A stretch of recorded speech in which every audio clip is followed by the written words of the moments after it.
This is the fourth week of a 10-week webinar, a boot camp really, of the basics of the Real Love principles. There really just isn't much more fun than doing Real Love, living according to the principles of Real Love.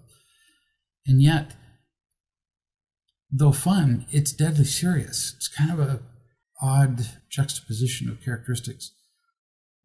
The principles that we're talking about here will save your life, change your life, make it so that you actually live instead of survive. If you live them, you will become happier. It is an absolute guarantee. People ask me this all the time. So if I do Real Love, what are the chances that I'll be happier? Well, if you do it, you will.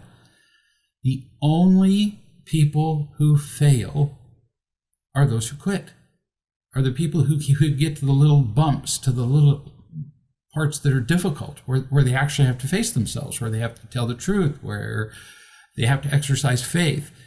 And they say, oh, this is too hard. And they quit. And then they say, well, Real Love failed. Well, Real Love never fails. It is a law, like gravity. No kidding. People say that life is so complicated, it's so confusing, it's so unpredictable. Again, wrong.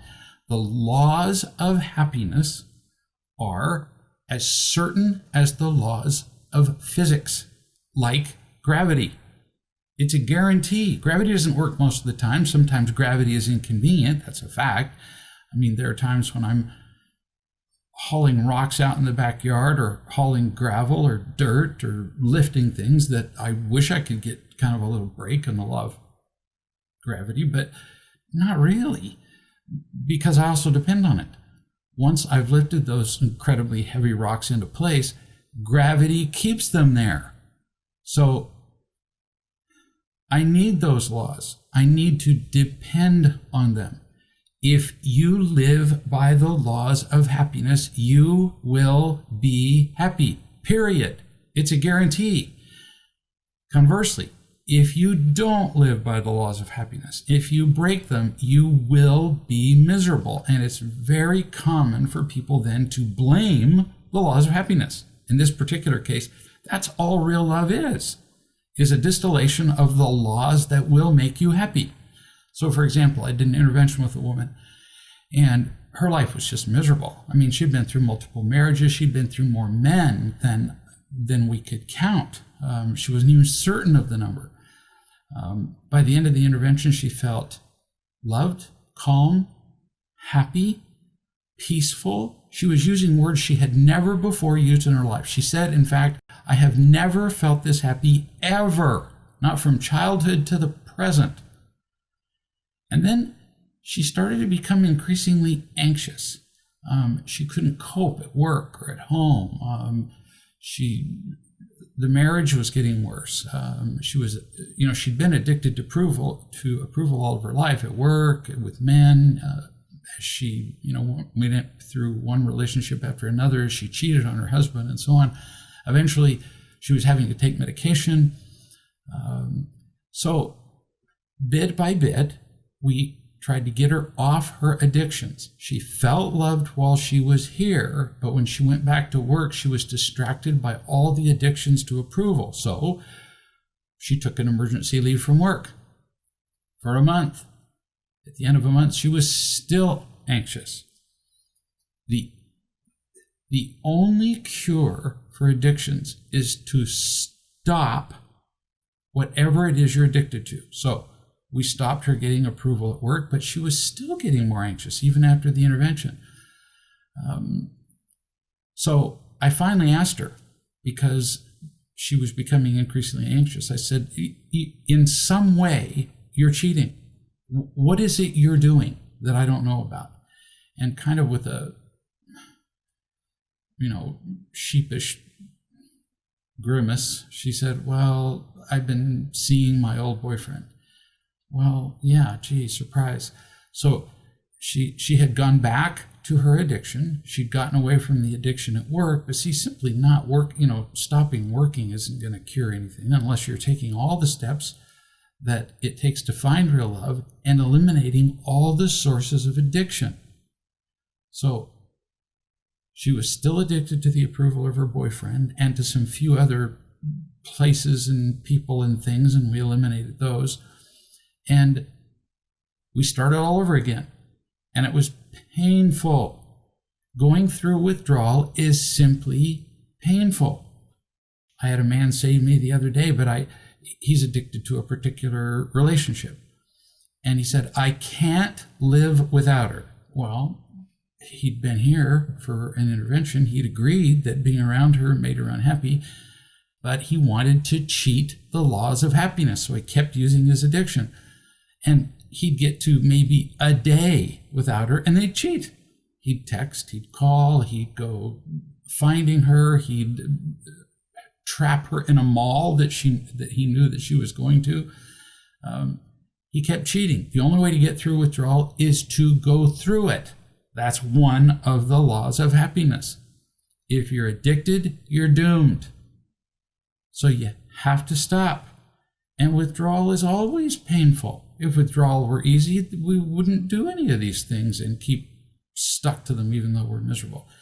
Imitation love is very, very sneaky, as we talked about in a past class. With imitation love, we come to accept the definition of happiness as being less pain.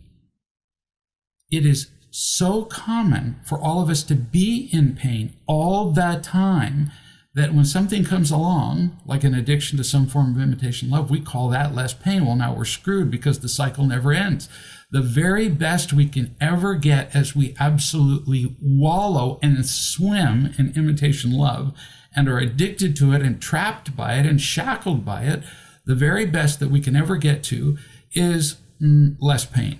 Does that sound pretty attractive? It's a horrifying way to live. And yet, that's how most of the world lives. Periodically, when I do a seminar, I say to people, so how many people here are addicts? And if there's 200 people present, maybe 10 people will raise their hand. So I say, well, see, 10 to 20% of people are addicted to alcohol and drugs alone, except for here. So it just happens that I picked the one place where, that's not true. Well, they obviously get the joke. And then if you add the fact that you can be addicted to any substance or behavior that minimizes your pain, now what percentage of you are addicted to or are addicts? And most audiences catch on, all of us. I have met very, very few people in my life who are not addicted to something. When I was a kid, a really popular television show. Of course, there weren't as many then, so we didn't have as many to choose from. We had 3 channels. Was The Twilight Zone. Every kid knew the music for The Twilight Zone. And one of the episodes was a man named Rocky robs a store, and when the police arrive, he runs away.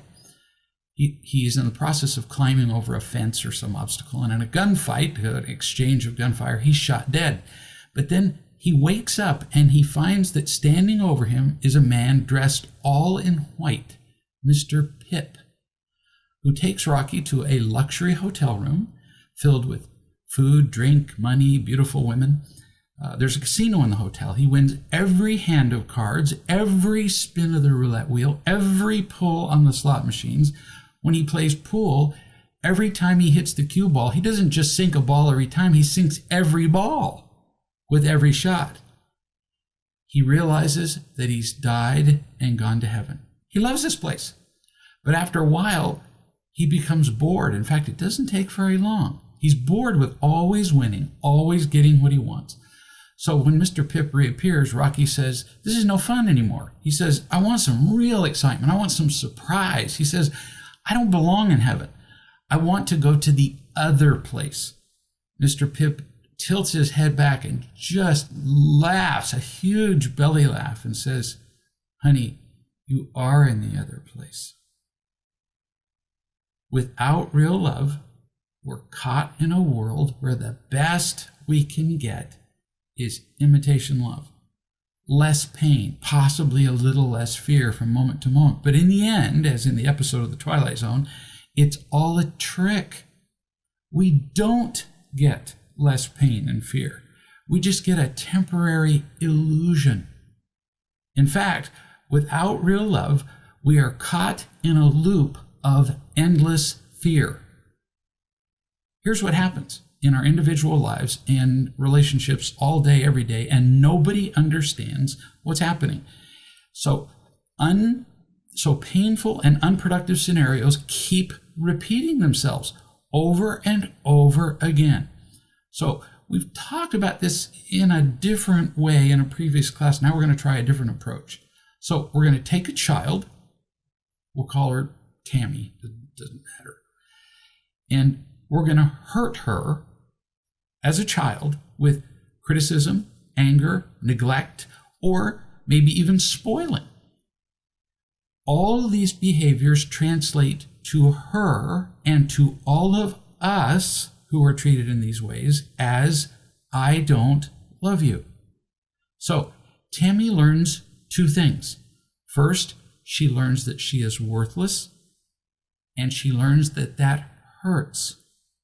Second, she learns that the world and the people in it are critical, judgmental, and painful. Now, we fast forward 20 or 30 or more years from childhood to Tammy's adulthood, or the adulthood of, frankly, almost any of us. Tammy could be at work or at home or whatever. It's really all the same. A pig is a pig, no matter what room he's in. We don't change from room to room. We're the same wherever we go. There we find ourselves. In place of Tammy, you could put you. So Tammy interacts with Mark.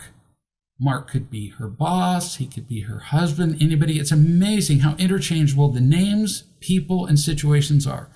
And Mark points out a task or a behavior that Tammy needs to reevaluate or modify if she wants to be happy or more productive.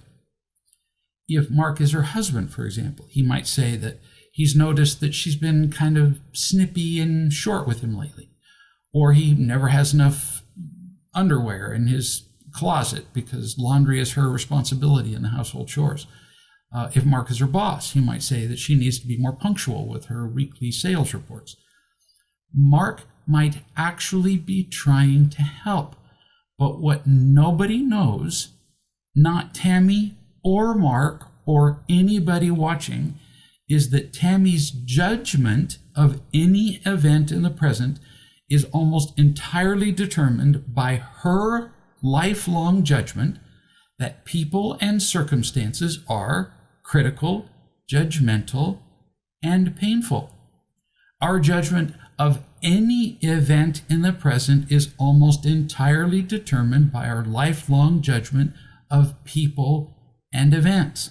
And, as we said in the last class, we do not remember these traumas that have shaped our lives almost entirely.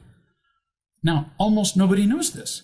So human behavior, when I say almost nobody knows this, I mean like almost nobody as in less than 1%, including psychologists, therapists, psychiatrists. So human behavior, including our own, is very confusing to us all the time. We are swirling in a soup of past influences and traumas and events that we don't even remember. And we're reacting to it all the time without even knowing it. So how could it be a bigger mess? So what does the entire world teach about behavior? They don't understand this. So what do they teach? What the world teaches is that an event happens and then we become angry. So for example, somebody insults you and immediately you become angry. Cause of your anger? The event, obviously. No, not true. Turns out that there are steps missing in our thinking, in our reasoning, in our logic, in our understanding. An event, or actually usually a series of events, leads to judgments or a judgment which leads to feelings or a feeling, and then reactions follow the feelings. Let's examine this. So first is the event. An event is just stuff that happens. It's not stuff that happens to you. This is where we get it all screwed up. Events just happen. It rains. It doesn't rain on you particularly. There isn't a little cloud that follows you around. You get a flat tire. There isn't a tire in the world that goes, I think I'm going to do this to this guy. No, it just happens.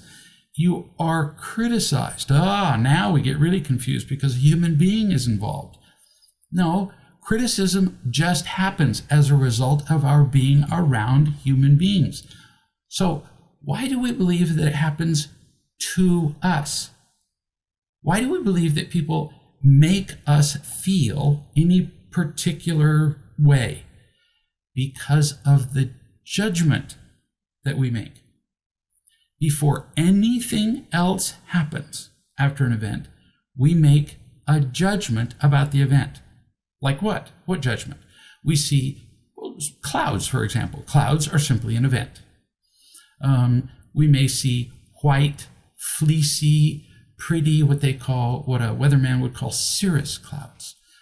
They're pretty. They don't really usually signify much except, sometimes that the weather is changing. They make pretty little patterns in the sky. They're kind of fleecy looking. What is our judgment? Pretty. There might be a change in the barometric pressure, but who looks at cirrus clouds and goes, it's going to be a change in the barometric pressure? Nobody does that. We see I still have a hard time saying this word, cumulonimbus clouds, which are usually precursors of storms. These are the storms that these are the clouds that produce hail, thunderstorms. If there's a black funnel associated with the cumulonimbus cloud, then we have a tornado.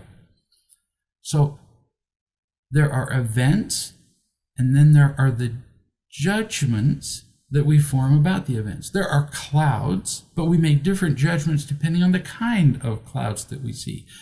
In real life, our judgments are rarely about clouds. The judgment that we make, though, even about clouds, is how will it affect me? That's the single judgment that we make about almost everything, even looking at clouds. We see the little fleecy clouds and we go, well, pretty. We don't get worried because those are not associated usually with bad things. We see a black swirling funnel sweeping houses up into it. And what is our judgment? We don't make a judgment, black, funnel shaped, interesting. No, we judge how it will affect us, may kill me. We claim to be rational in our judgments, but we're not. We judge how things affect us, and we then use our intellects to justify our judgment. We're enormously hypocritical. We love to claim that we are rational human beings, that this is what makes us higher than animals. We believe this. We believe that we gather information about events, then we make rational judgments, and then the rest follows. After we've made our judgment, then we naturally have feelings that follow, and we make rational, sensible decisions what to do then, or in other words, what our reactions will be. But the truth is different from this. We love to blame other people for how we feel, instead of our feelings based on rational judgments. What do? We do this. An event happens, and then we say, he, whatever he did, makes me mad. This event, how many times have you said that yourself? He makes me mad. She makes me so mad. Or this event, I hear this almost every day. This particular event triggers me. So you see, the event causes my feeling. How often have you heard, I couldn't help it? How often have you heard, he or she made me afraid? So the great hypocrisy is that we say we are rational human beings, but we believe that other people and events control us. And we alternate what we believe according to convenience. When I'm teaching someone, they almost always complain about what somebody made them do. But then in the next sentence, they tell me that they are seeing clearly what is happening to them or to the other person. Do you see this? See the hypocrisy? Do you see the absolute contradiction? We claim to be rational, but then in the next second, we say that somebody else made us do a thing. And my question to them, of course, is, well, how could you know what is true about anything? If people are always controlling you and controlling how you feel and what you believe and what you judge. Isn't that what really rules your life, what other people do? So which is true, that you are rational or controlled? Well, it turns out neither is true, or both, depending on how you look at it. So let's look at this process that we've already talked about. Event, judgment, feeling, reaction. It turns out that the determining step in this process is the judgment. The judgment we make, usually a judgment that was taught to us. Remember Tammy, who was taught that the world is hurtful? The judgment is the determining factor. That is what determines how we feel, not the event. The judgment is what determines how we react, not some rational process that went on in our minds. But in almost every circumstance, the judgment is preformed from the events of a lifetime. So this gets really confusing. Remember the 3 slides that we already looked at. We take a child, Tammy, and we hurt her with criticism, anger, neglect, or even spoiling.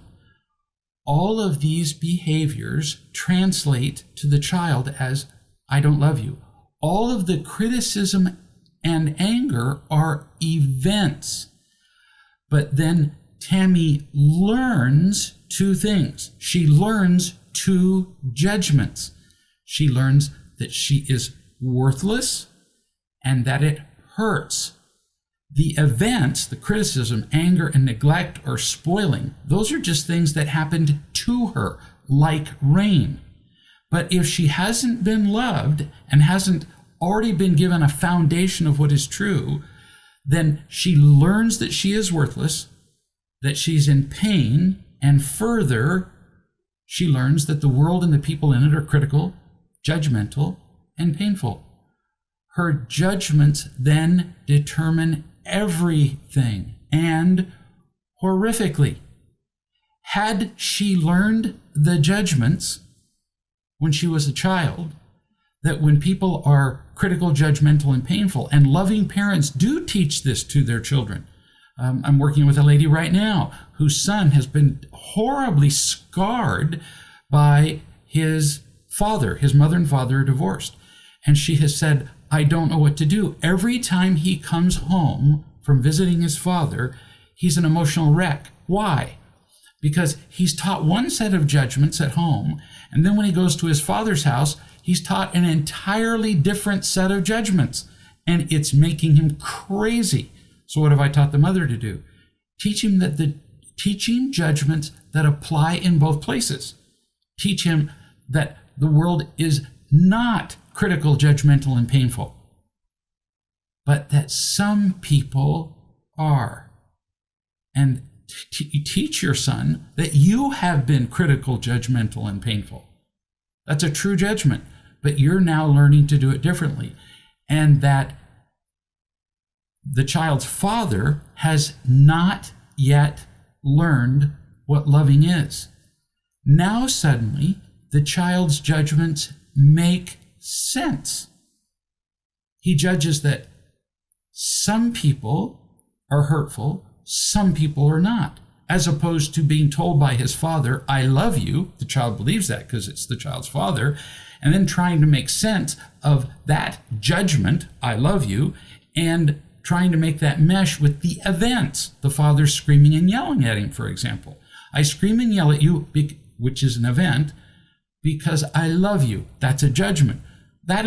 Those events and that judgment don't fit, which makes a child crazy. So the mother has learned to teach the child how to make sense out of the events and the judgments. How? By teaching the child correct judgments.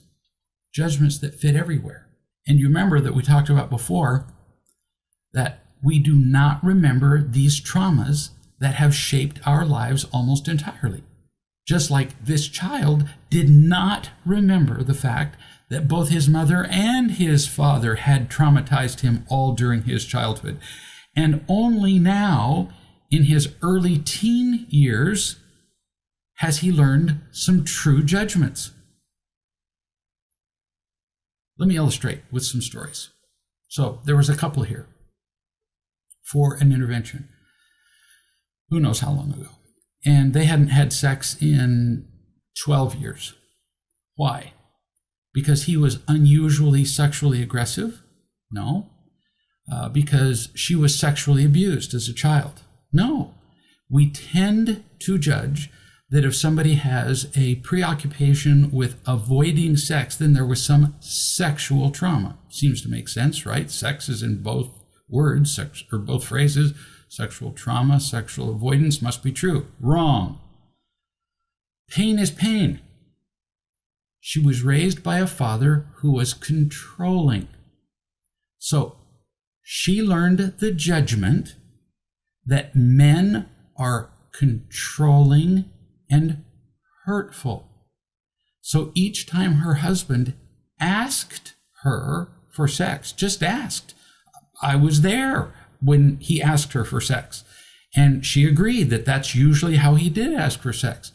He was not pushing her. He was not controlling her. He was not angry. He was not disappointed. He was getting to the point where after 12 years, he would kind of prefer to have sex, but he wasn't angry about it or controlling her. But each time he asked, she felt pressured and controlled and hurt and refused it. And then eventually he quit asking. He then felt unloved and withdrew.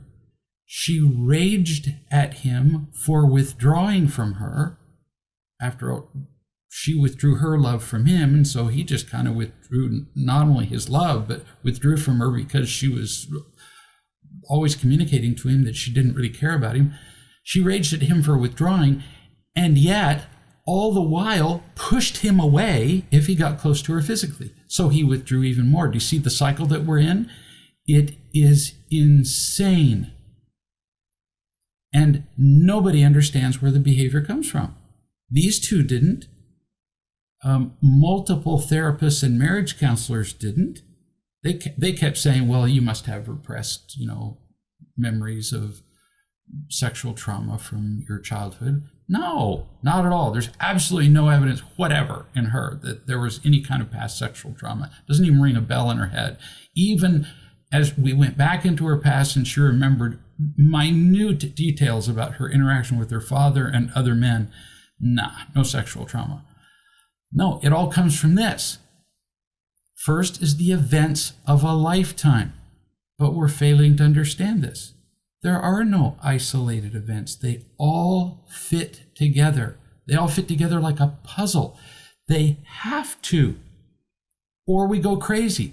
We have to make sense of the events that happen. And so what do? We form judgments that put all the events together in a pattern that fit them in a puzzle. So that, and I think I've mentioned this either in a prior class or it may have been in another boot camp, I can't remember. But so when Indians here in American Indians, Native Americans, take your pick of which term, it turns out that 50% of Indians prefer to be called Indians and 50% prefer to be called Native Americans. So whichever term you use, you're wrong, depending on who you're with.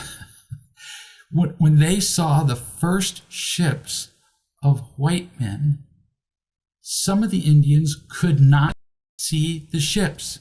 Now here are these, well, they're compared to today's ships, they're really pretty teeny.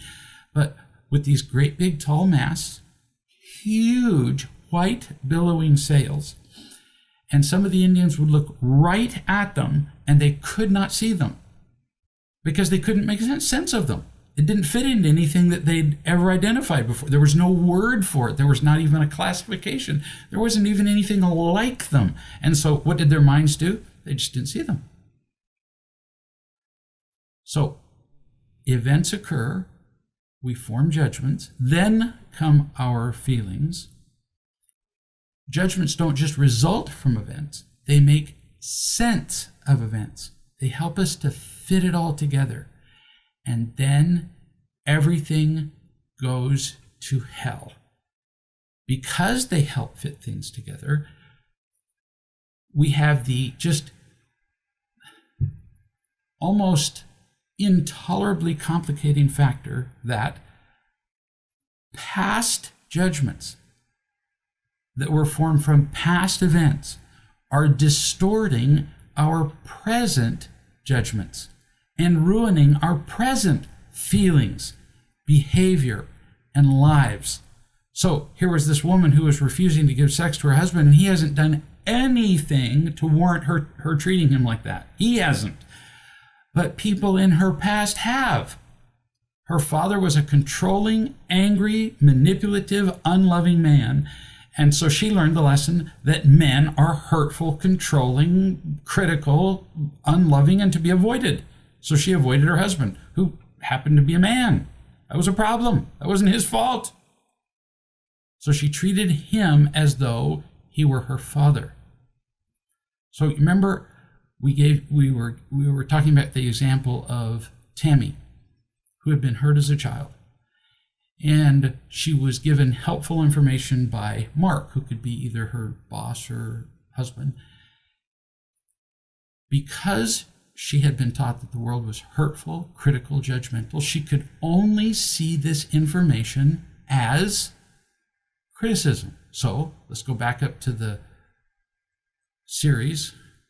The event happens. She's given helpful information. But because the world is hurtful, she forms the judgment that she's about to be hurt, even though she isn't going to be hurt.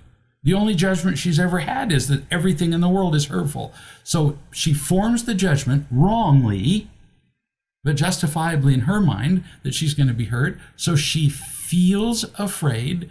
Then she reacts by doing what? Attacking. Then what does the other person do when she attacks? They defend. And if they defend themselves, and when we defend ourselves, we tend not to do it nicely. We tend to, if somebody pulls a sword, we pull a sword. So she attacks, they defend themselves by attacking, and now what happens?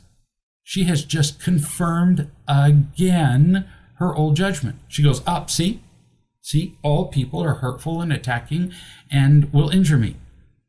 So it turns out that she confirms the old judgment by her present feelings and reactions to old judgments. No matter what anybody does in the present, it becomes just unbelievably complicated.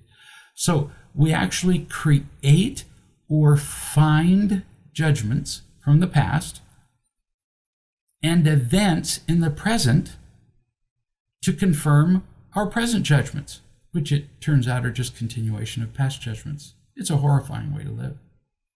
So virtually, we have no feelings in the present that are based on events or judgments of the present only.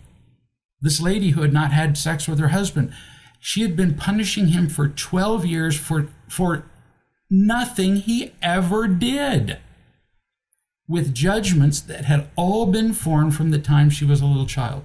Essentially, every time her husband asked her for sex, it was like her father was right there behind him, pointing an accusing crooked finger at her and telling her she was a bad person. See what a mess this gets to be? And yet people then say, well, we have a terrible marriage. Well, kinda, except it's not really a marriage. It's just a continuation of our childhood.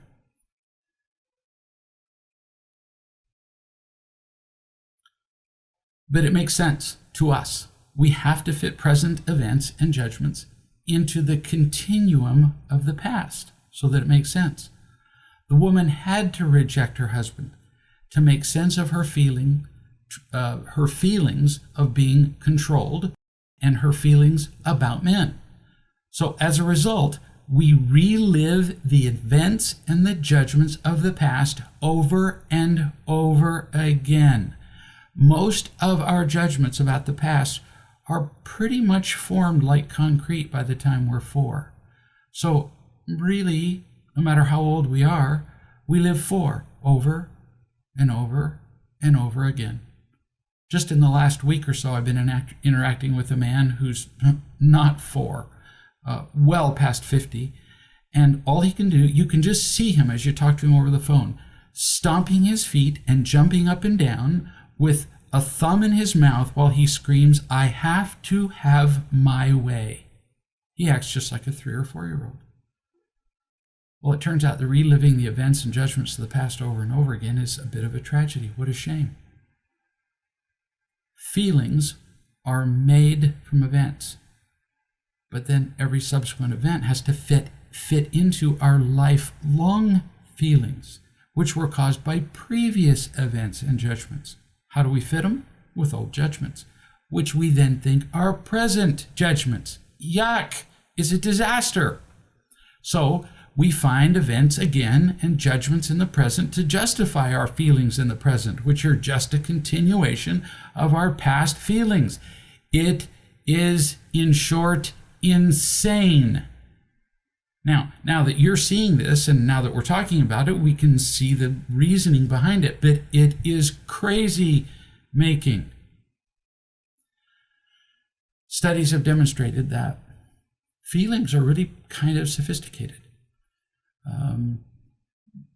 Feelings are kind of a gathering of all we've ever known. So, for example, if I'm trying to decide whether I want to have vanilla ice cream or chocolate ice cream, not much feeling involved there. I can just intellectually remember that I like vanilla better and I choose vanilla. But the more complicated the decision becomes, would I like to date this man or that man? Oh my. Now that's a lot of factors. Factors seen, factors unseen, factors present, factors past. Turns out that we've learned now with neurochemical studies that, and also MRI and other studies that have been done of the brain in recent years, that our feelings indicate everything we've ever learned. So we take all the information we've learned, most of it forgotten consciously, and we just have a feeling. So we meet somebody and we go, I just like this person. That's not a rational decision. Not at all. It's feeling.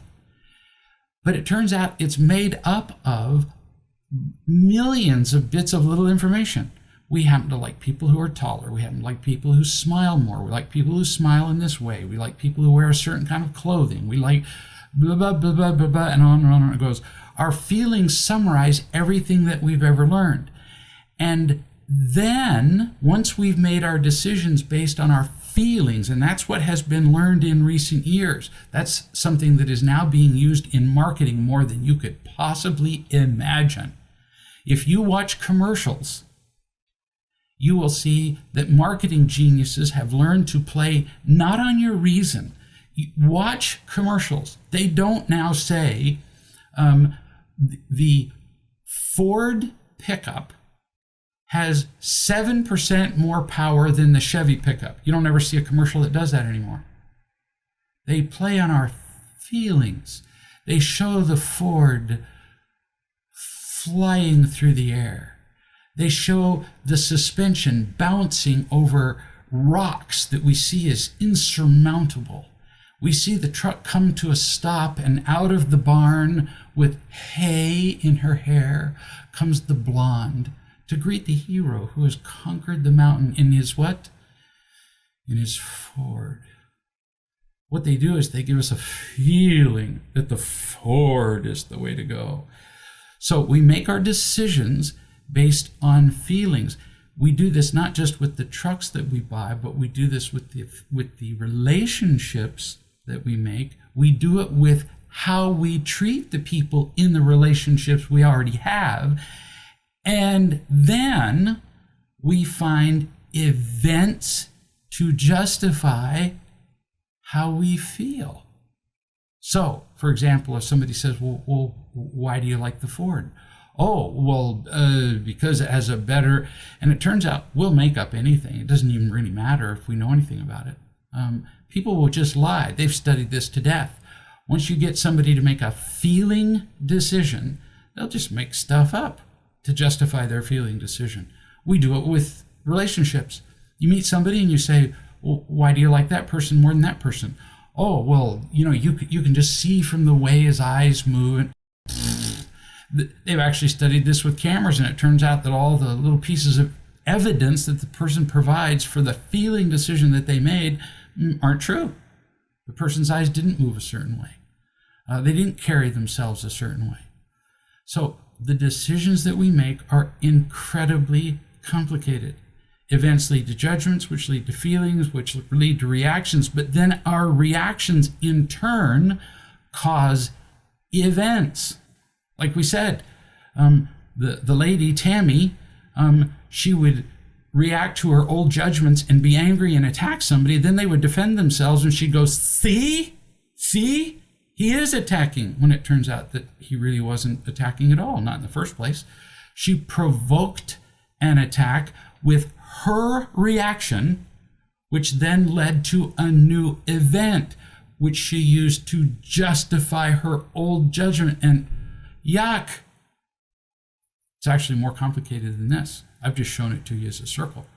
It's actually like this. Now, this looks just impossibly complicated. It's actually more complicated than it looks. It's actually a sphere.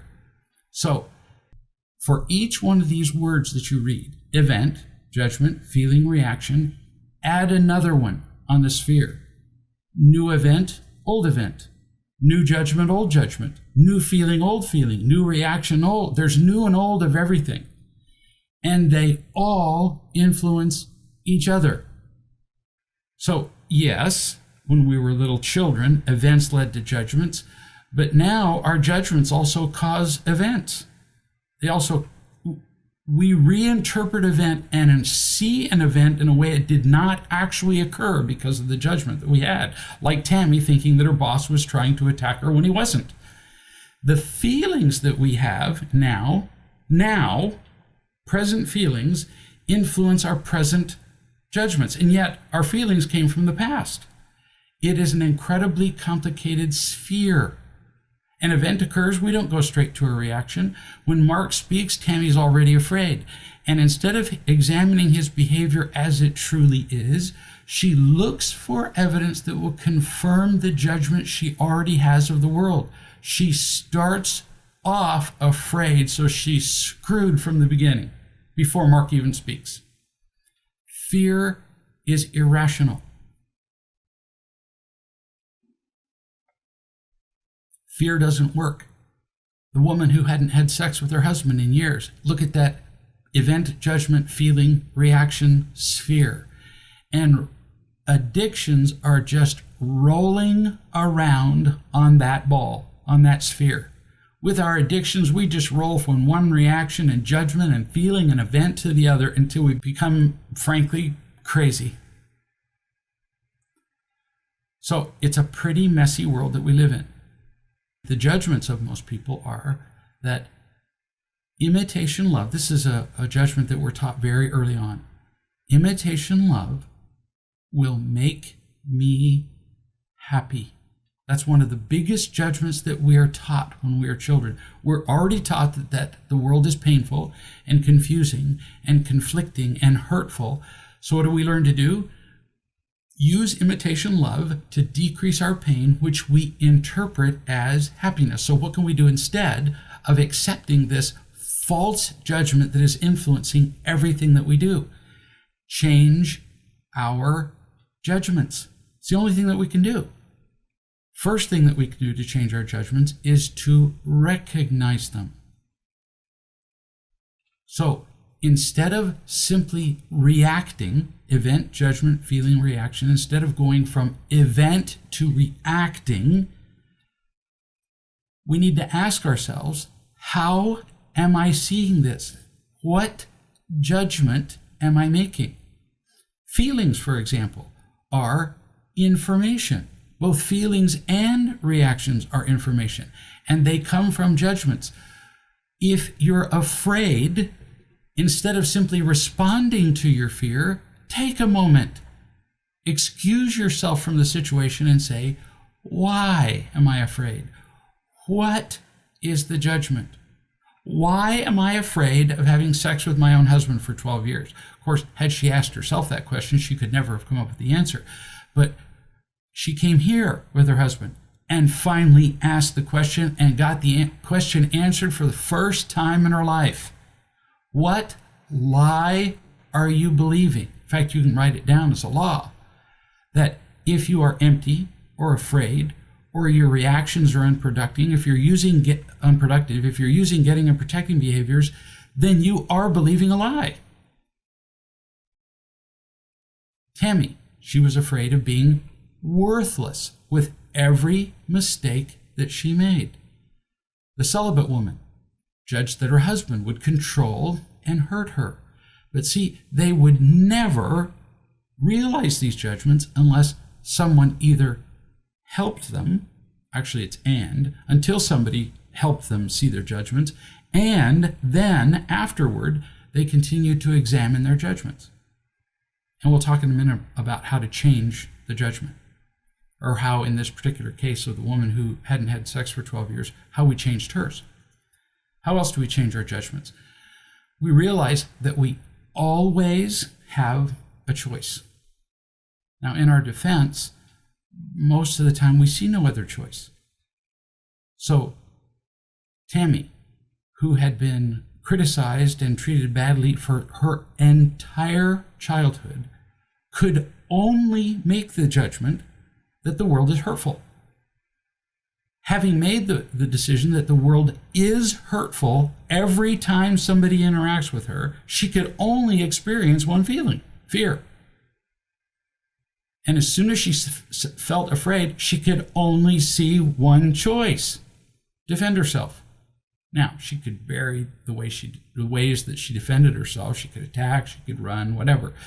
But once we've made the wrong judgment, usually based on past experiences, the rest of the process just follows.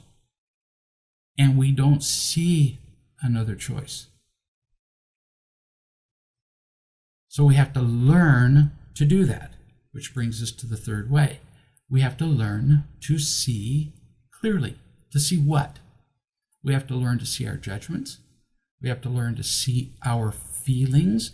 We have to be able to stop sometimes and clearly, slowly, slow down. What we tend to do is an event happens, boom, we react. Somebody says something, boom, we defend ourselves. And we do it based on what happened to us when we were 2 years old. So how crazy is this to keep reliving 2? Slow up. So when an event happens, the more you do this, the better you'll get at it. You say, what does this mean? What does this event mean in the present to me as a 38-year-old or 48-year-old or 21-year-old or 65-year-old man or woman? What does it mean now? Not what did it mean to me as a child? If I'm afraid, then I have a wrong judgment. If I'm feeling empty, wrong judgment. If I'm getting defensive, no, wrong judgment. So we have to learn to see our judgments, our feelings. We have to see them. How do I feel? We lie about how we feel all the time. Now remember that incredibly mess of a ball of event, judgment, feeling, reaction with arrows going in every direction. In order to make sense of our behavior, we have to lie at some point. Do you see? Because the ball can't fit together. So I say to people who are obviously just furious at their spouse, So they've already made the judgment. Loving is a good thing. In order to be a good person and a good spouse, I have to be loving. Therefore, ergo, I love my wife. I went through this just last night with a couple. I said, are you loving your wife right now? Yes. He said, he had just been angry at her, yelled at her, told her that her opinion was stupid, and he couldn't make sense of anything that she said. He just said all of that, just in the seconds prior to that. So we have to clearly, accurately identify what our feelings really are, not what we wish that they were. It was Einstein who says, we're only going to grow when we identify things as they are, not as we wish them to be. Otherwise, we live in a fantasy world. So when we're angry, we have to be able to say, yes, I am angry. Now, at least things make sense. At least now we can begin to make different choices because we can see different choices. If we start off with a lie, I am not angry, well, then how do our reactions make any sense? How do our judgments fit in with the lie of our feelings? So we have to see our judgments, our feelings, our behaviors, our choices. We have to see all of that. Fear, for example. Fear is always a lie. Or at the very least, unproductive. Not the best choice. So, for example, I ask people, what are you afraid of? And the first thing they say is, I'm not afraid. It's obvious. I wasn't asking you if you were afraid. That's why we need wise men and women. Because in the beginning, we have been telling these lies for so long in order for our world to make sense, even though it doesn't succeed. We've been telling them for so long, we do it automatically. So I say, I wasn't asking. You are afraid. They say, how do you know? Oh, 20 years of extensive experience of watching people's feelings. There's no doubt at all. How do I know the difference between a bicycle and an elephant? That's how difficult this is for me, to see that you're afraid. You are afraid. So I say, just slow down, and you'll feel that that's true. You know, I am afraid. Great. Now things are going to start to make sense. What are you afraid of? I'm afraid of losing my job. No. Yeah, a little bit. But why? We have to be able to more clearly see everything. What is it you're really at root afraid of? If you lose your job, what will happen? Well, then I won't have enough money. Yeah, you'll have less money. But eventually you'll get another job. What are the odds that you lose your job and die? Pretty small. So what are you really afraid of? If you lose your job, what will people say? Well, people will say I've lost another job and that I can't keep a job. And that if I were more skillful, more competent, I wouldn't have lost the job. So at root, you're afraid that you are worthless. Yes, that's what you're afraid of. So once somebody can identify a nugget of truth, either the truth about an event, the truth about their judgment, the truth about their feelings, the truth about the reactions, we can start to fit the pieces together. Have you ever seen a child try to put a puzzle together when they're being stubborn? And the pieces don't fit. And so what do? They take two pieces that don't fit and they put them on top of each other and they just pound them with their fist. And then when they get to the end, does the picture match? Or do they have a picture that makes sense? No. Because they cheated at some point. They lied at some point in putting the puzzle together. And what happens is we lie from the very beginning, or in our defense, we were taught lies and then we continue them. We were taught lies about our judgments, our feelings, and our reactions. And so the picture never makes sense. Like with the woman who wouldn't have sex with her husband and said it was about him when it never really was. we're very sneaky about our behaviors. We've been doing them for so long that we've learned to lie just really beautifully. So I was talking last night with a woman who was just aggressively attacking her husband. I mean, she was just cutting his heart out. And I said, honey, you're attacking him. Because I knew that she couldn't see it. Notice I didn't tell her to stop attacking him. I just said, sweetie, what you're saying is very aggressive. And she said, well, I'm just asking questions. That's like saying, why are you so stupid? Is just asking a question. That's not a question. It's an accusation. And I said, hey, you don't ask questions. You issue challenges. You throw down the gauntlet, and then you think that because you throw down the gauntlet or throw a spear at his feet, if you attach a question mark at the end of the spear, well, it was just a question. No, it's a spear. And it provokes fear. Then he defends himself, and then you feel justified in attacking him, all the while thinking, well, I was just asking questions. So we've got to learn to see clearly before we can change our judgments. And we have to get loved. Until there's a foundation, a place of safety where we feel loved, none of these things will ever make sense. Why? Because if I don't feel loved, when events happen, I will make false judgments. Once I've made false judgments, I will go straight to emptiness or fear because I don't feel loved. In the absence of love, it's the only thing I can do. In the absence of love, all I can do is use getting and protecting behavior. So now we have reactions based on false feelings, based on false judgments, which all began with events that were by themselves really not meaningful. Real love puts all the puzzle pieces together. I can't even begin to tell you. If somebody said to me, so tell me what comment about real love you've heard more than any other. No contest. People write and they say, real love is the missing piece of the puzzle.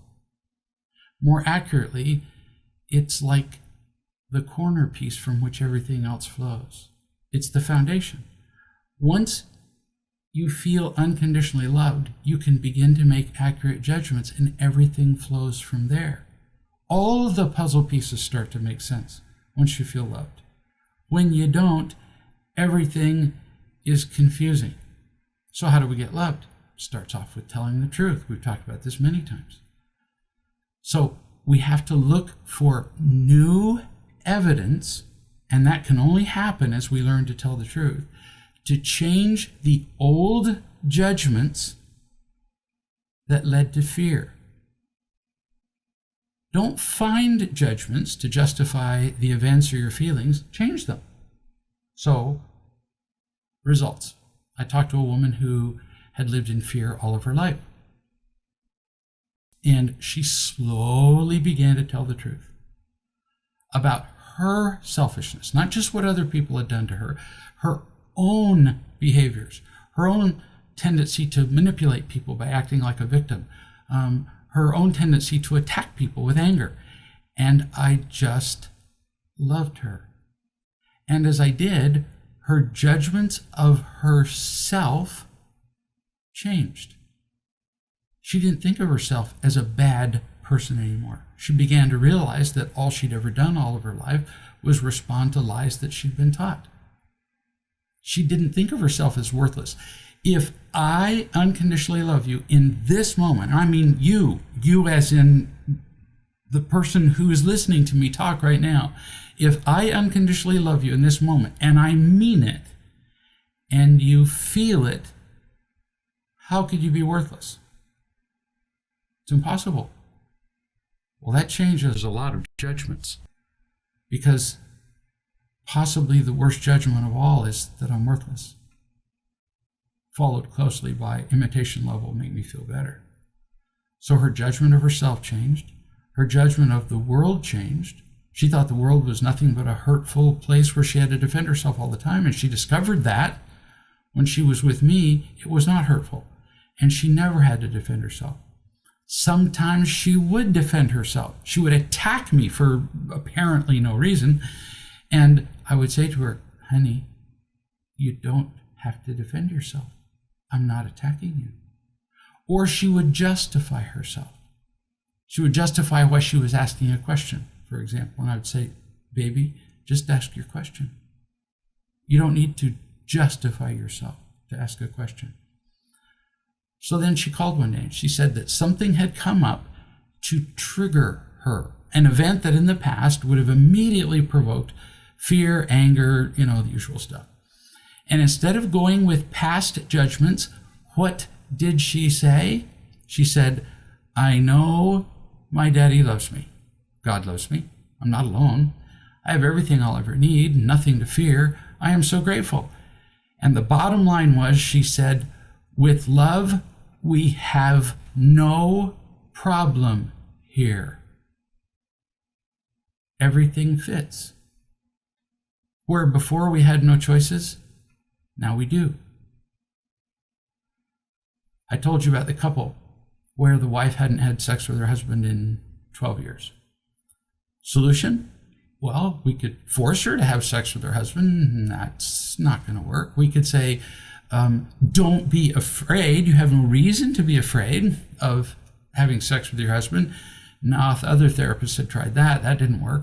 Well, let's just try having sex infrequently and see what. That didn't work. That just scared her all the more. Maybe we could work up to sex with touching it, and that didn't work. Change the judgment. Event, judgment, feeling, reaction. What people were doing was they were trying to change her reaction, the way she reacted to her husband, or they were trying to change her feelings. Well, don't be afraid. Doesn't work. Change the judgment. Which one? The judgment that was killing her is that men will hurt you. Men will control you. Men will use you. Now, ironically, she went through a really promiscuous time in her life where she enjoyed that. She enjoyed being used. So it's obvious that it wasn't about sex. You get it? There was a time in her life when she had sex with everybody. You may know her because she had sex with everybody. So part of her enjoyed being used because it gave her a role in life. And we all like to be useful. Change the judgment. So I said, here's how we're going to change the judgment. When I look at you, how old are you? She said, whatever her age was. I don't know, 35, 40, something. I said, not when I look at you. When I look at you, you are 4. She melted. She melted almost immediately. So you're not only 4 years old, you're a 4-year-old child. You're whose 4-year-old child? She said, I don't know. Yours? Yes. Which would make you my daughter. Mm-hmm. Which would make me your daddy. Mm-hmm. Daddies are not men to 4-year-old girls. So I held her like a 4-year-old child as a daddy. The daddy she should have had, not the blood father she did have, who was just terrifying. Now, he did his best. There's no blaming. But that means nothing to a child. No 4-year-old gives a hoot that you were having a bad day when you screamed at him. Nah, no child cares. No child turns to the 4-year-old next to him and goes, oh, don't mind that. Mom's just, being a witch today because she had a bad day. No. And I said, I am not your father, not your blood father, and I am not your husband. So we changed her judgment. First judgment being what? That the world is a hurtful, terrible, controlling place. then gradually I allowed her to see that I'm her father. So therefore, also a man. Only after she accepted that I was her father without any gender, a parent. We changed the judgment that the world was hurtful. We changed the judgment that all men would hurt her, because here I was holding her and I was not hurting her. And in fact, she was just beaming from head to toe. And then everything else changed. Once her judgment changed, her feelings changed. So she didn't feel afraid of all men anymore, and was able within hours to have sex with her husband for the first time in 12 years and came up just glowing. I said, how did it go? It was great. Because she wasn't afraid. Keep remembering, your feelings and behavior are information about judgments. Don't be afraid of them. Don't be afraid of your feelings. Don't be afraid of your behavior, even though your feelings may be insane, even though your behavior may be very unproductive and you may be hurting people.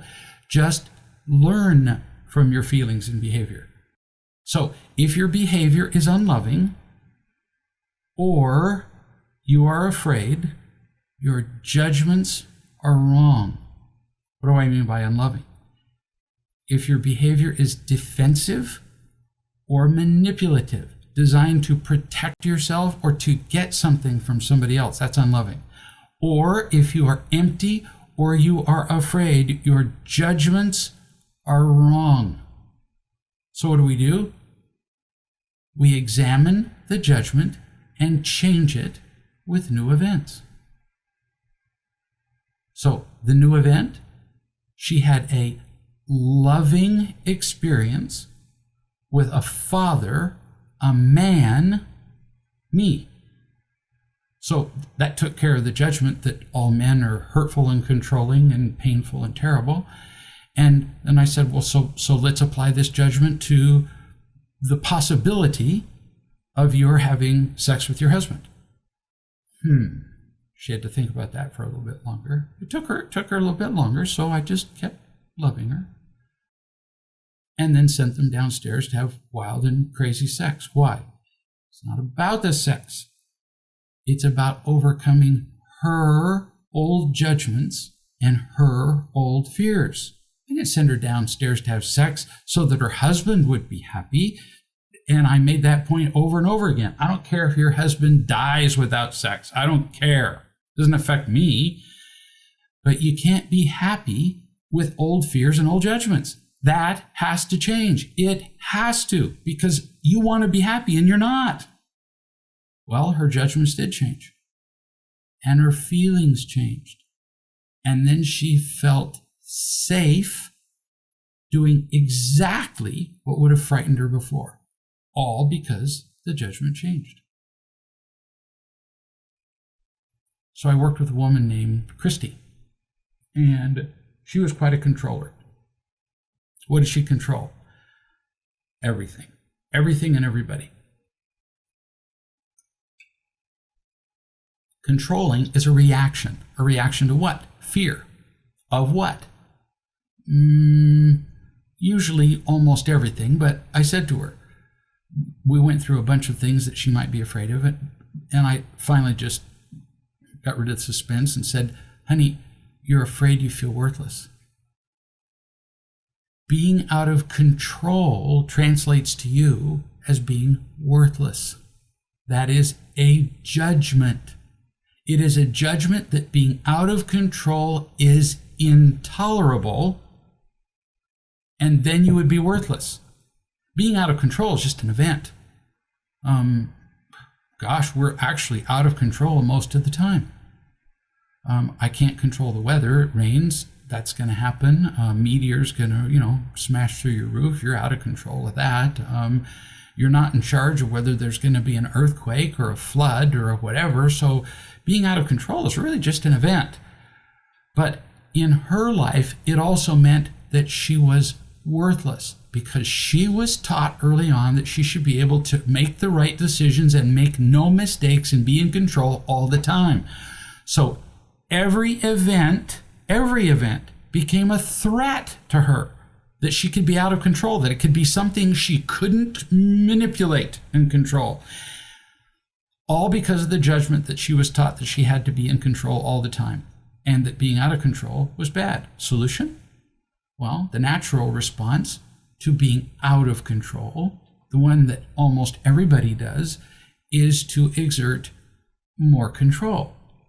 That never works, because when you manipulate and control people and events and things to feel safe, that actually confirms that you're worthless. Now, listen slow. Why would it do that? If you have to control things, how would that confirm you're worthless? Because worthless people need to control to feel safe. Worthwhile people don't. People who are truly strong, truly have genuine inner safety, people who know who they are, they don't need to control things. In fact, you can just take a look at them and tell them that you can take a look at them and tell that they feel like that. They feel assured of themselves. I've had people say, you don't look like you're afraid of anything. Well, not much, no. Because I feel worthwhile. I'm positive I'm worthwhile. I'm positive that I'm loved. So what is the solution to being out of control? This is utterly counterintuitive and a little crazy making to a controller. The real solution to being out of control is to trust. Trust who? Everybody? No, not at all. You'll end up getting hurt quite a lot if you do that. So we have to learn to trust the right people in the beginning, because not everybody is trustworthy. Sorry, but they're not. There are many people who are so afraid and empty that in their attempts to defend themselves and to get what they want, they will use and hurt you. So those are not trustworthy people. So in the beginning, you trust wise men and women who at least show evidence that they're capable of being loving. What's the best single evidence that somebody's loving? You want just one criterion? They're fearless. So I gave Christy somebody that she could trust, me, so that she could practice trusting. The woman who hadn't had sex with her husband. I didn't start off suggesting she trust him. I suggested that she could trust me. Trust me that what? Trust me that I can, and I offer you the same opportunity. Trust me that I can see you.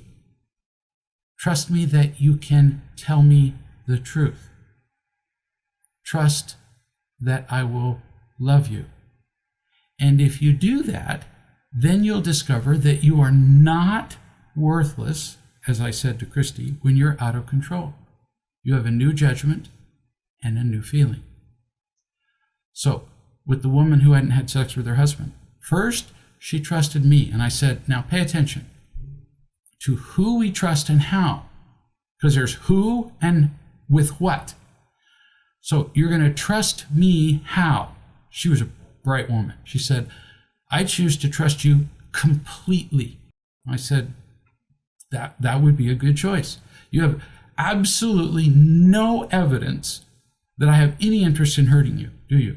She said, no. I said, do you have any evidence to show that I have any interest in using you? She said, no. And you've been around me for a good, day and a half now. And you have seen zero evidence. So let's start with trusting me completely. Just as a trial. Let's see what happens. Now, I'm also going to suggest that you trust your husband. Now we were talking about her possibly having sex with him. Am I going to suggest to you that you trust him completely? No. Because he's just barely learning this. He's going to make lots of mistakes. You trust him that he's simply doing the best he can to learn to love you.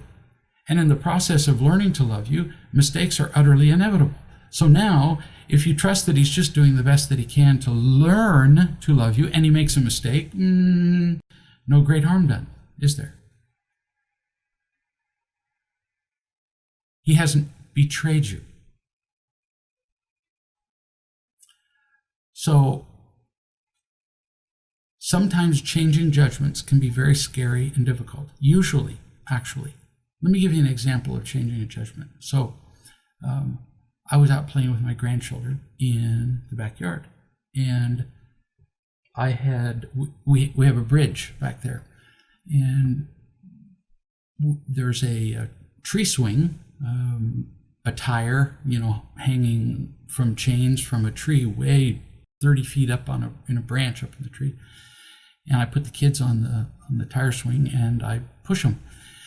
And it goes way out over the creek, which is really fun and exciting for the kids. And then the swing comes back to the bridge, and then I push them again. And as I push them farther and farther, eventually the tire swings all the way over the bridge so that I have to swing them from the side. Otherwise, if I just stood in the middle of the bridge, when the tire came back, it would knock me off into the creek.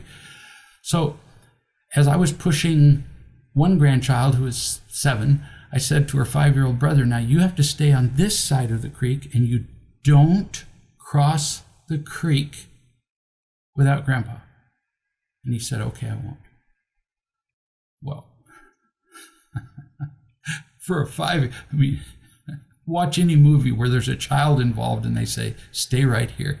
They're not going to, and it's going to end up, in somebody's life being at risk. So I said, you stay right here and don't cross without me. Okay, Grandpa, I won't. I don't know what I was thinking. And so I pushed her out away from the bridge, and she went, way up in the air.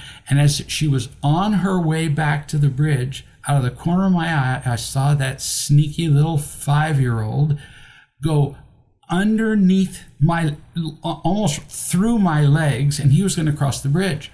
Well, in about a step, less than a second, his sister, who was returning on the tire swing, was going to hit him full in the body, knock him clean off the bridge. He'd have gone sailing through the air and very likely broken a bone or two as he hit the rocky bottom of the creek. So I had less than a second.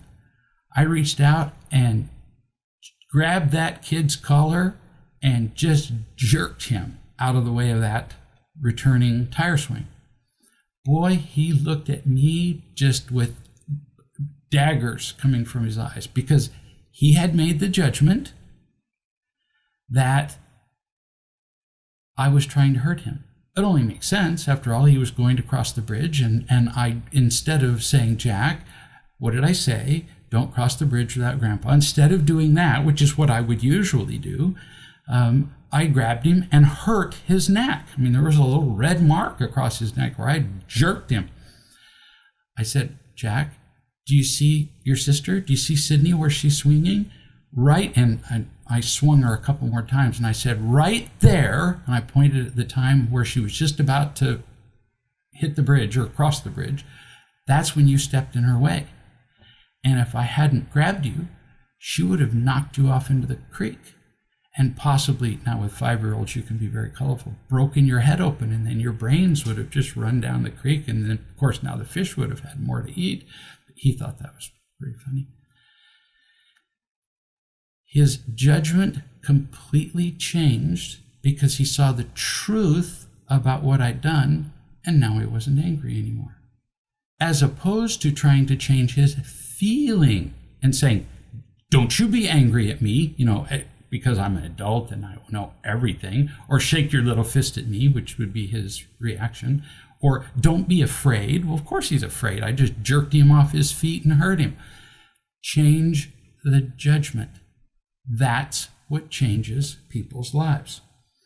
Our pain from our judgment of feeling worthless makes us quite insane. We get new experiences from loving people and change the judgment, and then everything else changes. Let me take a question. from a couple of people who are here on the boot camp. This is from a couple. We had a sudden death car accident last Monday of a 22-year-old granddaughter. And we're feeling overwhelmed. Any comment on real love and grieving? So let's apply it to what we've been talking about so far. The event. Your granddaughter was in a car accident, 22 years old, and now she's dead. That is an event. What's the judgment? Well, we have a choice about the judgment that we make here. So we could choose to make the judgment that most people make, which is, this is a tragedy. Oh, let's keep going. This is a senseless, mindless, life-changing, joy-sucking tragedy. That's the judgment that most people make. And in fact, I attend funerals fairly regularly, and I've spoken with many, many people who have had dear ones in their family die. And they get lots of advice and lots of meaningless expressions. So people will say to them, for example, "Oh, I'm so sorry." Well, how do we even know to be sorry?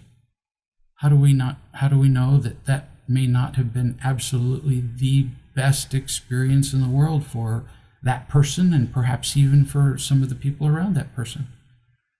So, for example, I know recently of a man who died. He was suffering, he was in pain, he was miserable, he had cancer.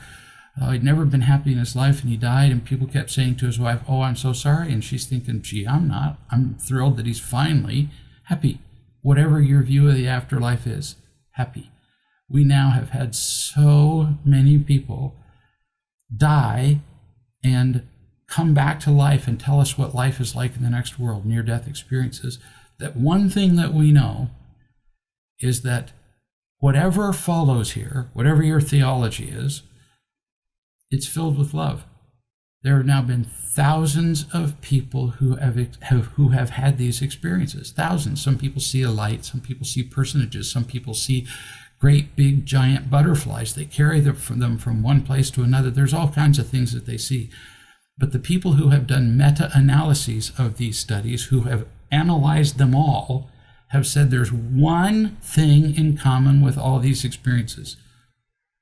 In whatever next life there is, everybody's happy. Everybody feels loved. So the judgment that this is a tragedy, that's negotiable. I don't know what it is.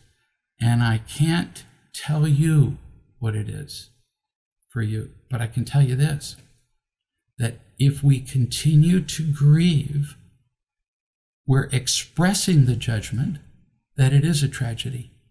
If we continue to grieve, we're expressing the judgment that we know, that somehow we in our godlike wisdom know that it would have been better had it not happened.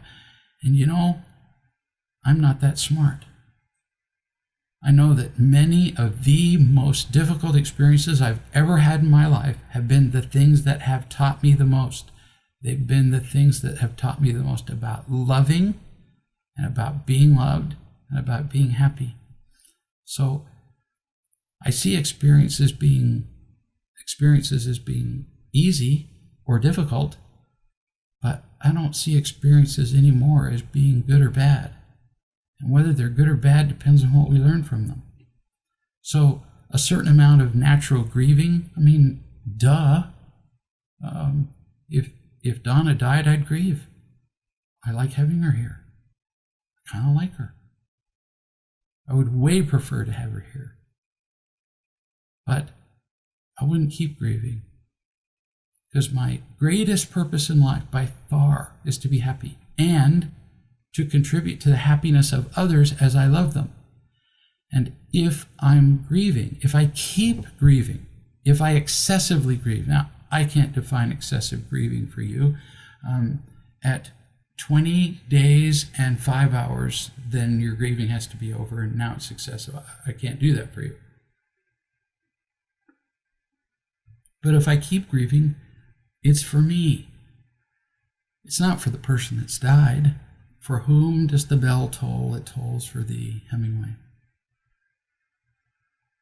So if I keep grieving, I can't tell you how many families have been ruined, not by the death of a mother or father, sister, brother, child, but by the continued grieving of those who've been left behind. Because rather than focus on feeling loved, rather than focus on being loving and happy, they focus on the tragedy of a death. So I can't make a comment on whether the death of your 22-year-old granddaughter was a good or a bad thing. I really can't. I can tell you, I understand you're feeling overwhelmed. Sure can. I can't tell you how you feel. I couldn't possibly know how you feel, but I have a pretty close idea. But I can also tell you that the sooner we see that the judgment that her death makes happiness impossible is a lie, the sooner we recover from grieving, and the sooner we're able to move on to loving other people. And if she were here, she'd say the same thing. So our judgments determine a whole lot of our lives, and now we know a little bit more about them. We know a little bit more about how to change them. We know how they affect us. We know how, as we change them, our feelings and our reactions change. Our entire lives change. All as a result of understanding judgments, of understanding real love, and the importance of feeling loved and sharing that love with other people. Thanks. It's been really fun being with you.